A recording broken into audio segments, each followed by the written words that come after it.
तिवसा तालुक्यात कर्जमाफीच्या मागणीसाठी प्रहार संघटनेने अनोखे आंदोलन छेडले आहे।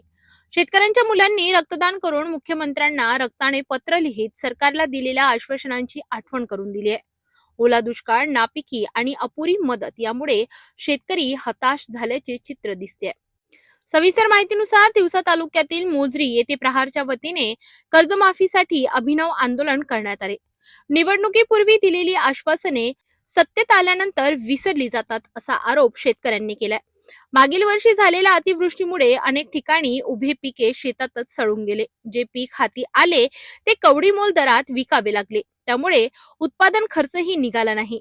पीक विमा आणि नुकसान भरपाई मिळेल अशी अपेक्षा होती, मात्र प्रत्यक्षात मदत अत्यंत तोकडी मिळाल्याचा आरोप शेतकऱ्यांनी केलाय। ओला दुष्काळ जाहीर होऊनही कर्जमाफीसाठी सरकारकडून टाळाटाळ होत असल्याने शेतकरी हताश झाले आहेत। या पार्श्वभूमीवर प्रहारचे नेते बच्चू कडू यांनी रायगड ते नागपूर दरम्यान विविध आंदोलने करून सरकारचे लक्ष वेधले। मोजरी येथे झालेल्या आंदोलनात 55 शेतकऱ्यांच्या मुलांनी रक्तदान केले। या रक्ताने मुख्यमंत्र्यांना पत्र लिहून कर्जमाफीची मागणी करण्यात आली आहे। विशेष म्हणजे भारतीय सीमेवर कार्यरत असलेले जवान श्रीकांत प्रधान यांनीही रक्तदान करून आंदोलनाला पाठिंबा दिलाय।